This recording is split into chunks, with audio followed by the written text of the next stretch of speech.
ओम नमः शिवाय। जय सिया राम, हर हर महादेव। ये मेरी भक्ति की शुरुआत का पार्ट 7 है और पार्ट 6 में मैंने आपको बताया था कि कैसे मेरी भक्ति की शुरुआत हुई, कैसे हमारा मेहंदीपुर बालाजी महाराज के चरणों में रुख हुआ। हमारे घर की जो नेगेटिविटी थी, मेरी धर्मपत्नी पर जो नेगेटिविटी थी, उस नेगेटिविटी के चलते हम बहुत परेशान थे और बालाजी महाराज के चरणों में हमने स्थान लिया, हमने जगह ली, बाबा की सेवा शुरू की और वहीं से हमारी भक्ति की शुरुआत हुई, एक उछाल आना। धीरे धीरे जब बालाजी महाराज की हमारी तीसरी पेशी थी, तो तीसरी पेशी में हम उसारा लेके जाते थे हर महीने, और साथ साथ में हर महीने उसारे के साथ में हम जाते थे लिखित अर्जी लेके। हर बार बालाजी महाराज के चरणों में लिखित अर्जी डाली जाती थी और सारा लेके जाते थे और बाबा से ये विनती करते थे कि बाबा हमारे घर के संकट को अपने पास रखो और हमें दूध प्रदान करो। तो जब हम बालाजी से वापस आए तीसरी अर्जी में, मुझे अभी भी याद है, तो उस टाइम मैं पूजा कर रहा था और पूजा करते करते मुझे ऐसा महसूस हुआ कि कुछ मेरे शरीर में आ रहा है। तो एकदम वो अनकंट्रोल होने लगा और फिर वो पहला एक ऐसा मेरा एक्सपीरियंस था जब बाबा के दूध की सवारी पहली बार मेरे शरीर में प्रवेश करी थी। और ये जो सवारी थी ये श्री प्रेतराज सरकार जी के दूध थे, क्योंकि जब वो सवारी आई तो जय श्री राम के जयकारे उन्होंने लगाए। मेरे परिवार वालों ने जब उनसे पूछा कि आप कौन हैं, तो उन्होंने बताया श्री प्रेतराज सरकार। उन्होंने प्रेतराज सरकार बोला, प्रेतराज बोला था। ठीक है, तो तब समझ में आया कि प्रेतराज सरकार मतलब दूध जो मिलते हैं बालाजी महाराज से, बालाजी के भी दूध मिलते हैं, प्रेतराज सरकार जी के भी, भैरव बाबा के भी, माँ काली के भी मिलते हैं। तो इस प्रकार से प्रेतराज सरकार जी के दूध पहली बार मुझे प्राप्त हुए। उस टाइम पर एक शरीर में एक अलग ही खुशी, अलग ही ऊर्जा, अलग ही सब चीज़ें अलग थी। कैसे आए हैं जब सब चीज़ें बताई, कैसे आए कैसे नहीं आए, संकट के विषय में पूछा, संकट रख लिया गया है, तुम्हारा संकट जो है वो मेहंदीपुर में है, अब कोई दिक्कत नहीं होगी। इस तरीके से सारी वार्तालाप चली थी। उस टाइम जब वो दूत भगवान आए थे श्री पितराज सरकार जी के, तब मुझे याद तो था कुछ कुछ, पर हाँ ये था कि शब्द जो थे वो उन्हीं के थे।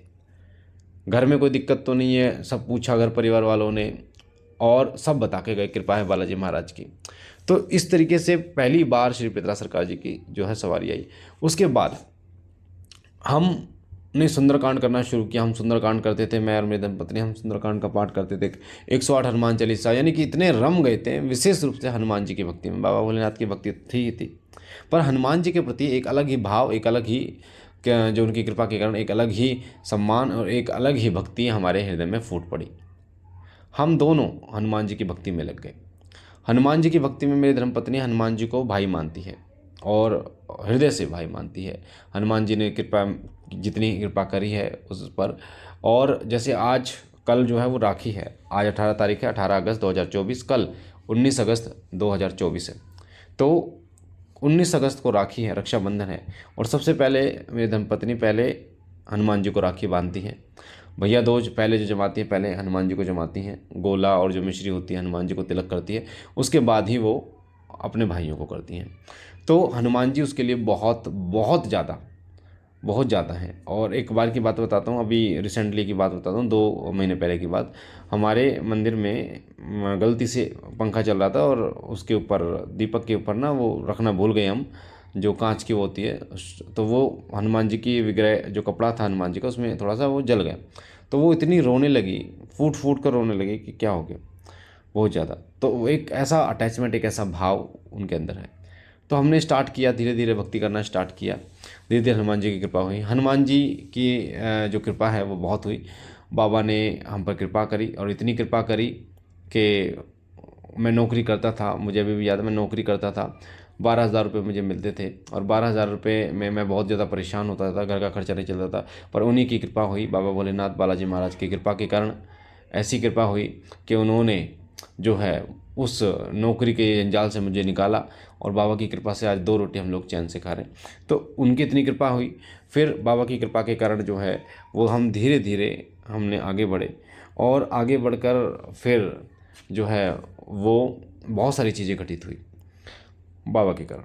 अब उसके बाद में भक्ति आगे बढ़ती गई, बढ़ती गई, बढ़ती गई। फिर धीरे धीरे गुरु धारण करने के बाद में चीज़ें सब क्लियर हुई। गुरु मंत्र का जप किया, गुरु मंत्र साधना करी, गुरु मंत्र साधना करी, करने के बाद में और गुरु मंत्र साधना का जो प्रभाव है वो इतना था मेरे मुझे अभी भी याद है, मैं गुरु मंत्र साधना में बैठा हुआ था, जप करता रहता था, तो भजन चल जाते थे गुरु गोरक्षनाथ जी महाराज के। ये मैं बता रहा हूँ, बाबा की भक्ति में मेरा भाव जागा बालाजी महाराज के चरणों में, और फिर गुरु गोरक्षनाथ जी महाराज के चरणों में कैसे भाव जागा जब मैं भजन चला लेता था और जप करता था जो गुरु मंत्र है। तो क्या हुआ, एक बार मैं जप कर रहा था तो ऐसे ही, तो बीच में लगभग मेरी साधना 11 दिन की साधना थी जो हम करवाते हैं गुरु मंत्र साधना, और मुझे 5वां छठा दिन था। उस टाइम पर मैं जप कर रहा था और जप करते करते माला मेरे हाथ में थी और मैं शरीर हिलने लगा, बहुत तेज तेज हिलने लगा। तो वो पहला ऐसा वो था जब बाबा गुरु गोरक्षनाथ जी महाराज की सवारी आई थी, पहला पहला इंसिडेंट ऐसा था जो। और जब वो आए थे तो आते ही मुझे नहीं पता क्या, पर अलग आदेश निकल रहा था, अलग आदेश निकल रहा था, अलग आदेश इस तरीके से निकल रहा था। उसके बाद में फिर एक बार ऐसा था, मतलब उस साधना काल में 2-3 बार बाबा की सवारी आई और बहुत अच्छे अच्छे दर्शन, बहुत अच्छे अच्छे अनुभव उस टाइम पर हुए कि बाबा गुरु गोरक्षनाथ जी महाराज धोने के पास दिखाई दिए। और बालाजी की जब मैंने साधना करी थी तब भी मैंने आपको अपना अनुभव बताया था कि बालाजी, मैं बेसमेंट से ऊपर आ रहा हूँ और एक मार्केट सी लगी हुई है और लेफ़्ट साइड में एक आदमी है जिसका जो नीचे से जो है बिल्कुल ठीक है, पर ऊपर से जो है मैंने देखा तो छाती में बाल हैं और चेहरा बंदर का सा है। तो मैं हैरान था कि मतलब बंदर का चेहरा कैसे और छाती में इतने बड़े बाल कैसे आए इनके। तो वो हनुमान जी थे।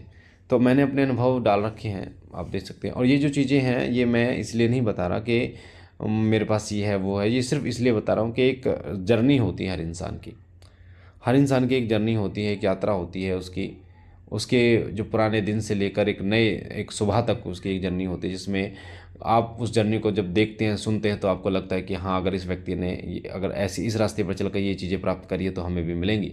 क्या क्या कष्ट आए, क्या क्या दिक्कतें आई, वो सब चीज़ें आपको सुनने को मिलता है।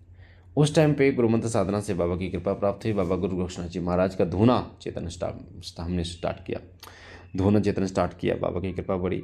गुरु मंत्र साधना मैं सबसे बोलता हूँ, एक बार 2 बार कई बार मैक्सिमम आपको गुरु मंत्र साधना करनी चाहिए।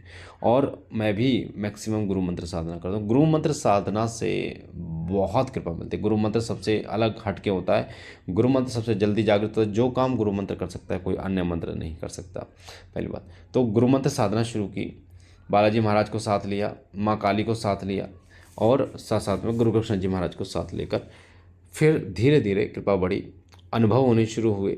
और अनुभव के साथ साथ में फिर हमने पहले दरबार की शुरुआत हुई। और पहले दरबार की शुरुआत भी नहीं हुई, मैंने उस टाइम पे फेस नहीं दिखता था, फेस रिवील नहीं किया था। तो मैंने ऐसे ही बोल दिया था कि कालका जी में मैं आ रहा हूँ और जिसको मिलना है वो मिल सकते हैं मुझसे।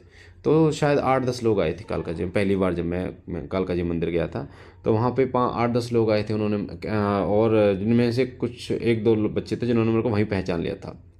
जिसमें से एक बच्ची प्रियंका थी, और जिसमें जब वहाँ पर जो बाबा भोलेनाथ का विग्रह है वहाँ मैं स्नान करा के जैसे ही आ रहा था तो पहचान लिया उसने। तो वहीं पर बैठे, वहीं पे ही बैठकर एक साइड में बैठे, उनसे वार्तालाप हुई और उसके बाद में वहीं पे ही पूछा स्टार्ट हो गई थी गुरु मंत्र के जब से। तो ये हमारा पहला एक दरबार तो हम नहीं कह सकते, पर हाँ ये था कि लोगों से मिलना शुरू हुआ था। फिर धीरे धीरे फर्स्ट दरबार लगा था दिल्ली में, माँ कालका जी मंदिर के पास शनि मंदिर धर्मशाला है, वहाँ पहला दरबार लगा। फिर पता भी चला कि कैसे दरबार लगता है। फिर एक बच्ची उस टाइम पे पहला दरबार लगा था और एक बच्ची आई थी जिसको नेगेटिविटी थी, उसकी वीडियो भी अपलोड है व्लॉग करके। और वो पहली बार दरबार आई थी, पहली बार में ही वो ठीक हो गई थी। और आज भी वो दरबार आती है, मुझे नहीं पता चला कि वो कब से आती है, पर वो हर दरबार आती है। मत्था टेकते हैं वो पति पत्नी चले जाते हैं, मत्था टेकते हैं चले जाते हैं। एक बार मैंने उसको देख लिया कि मतलब तुम आते हो, कौन हो तुम? फिर मेरे को पहचाना, उन्होंने बताया कि हम ऐसे ऐसे गुरुजी पहली बार आए थे, तब से ठीक है। तो ऐसे दरबार की शुरुआत हुई। तो अभी बात करेंगे धीरे धीरे और दरबार लगा क्या हुआ क्या नहीं हुआ, क्या ये सब चीज़ें बात करेंगे। तो पार्ट जो 7 आएगा और 8 आएगा उसका आप इंतजार करें। बाकी बाबा भोलेनाथ आप पर अनुकंपा करें, कृपा करें, खुश रहें आप।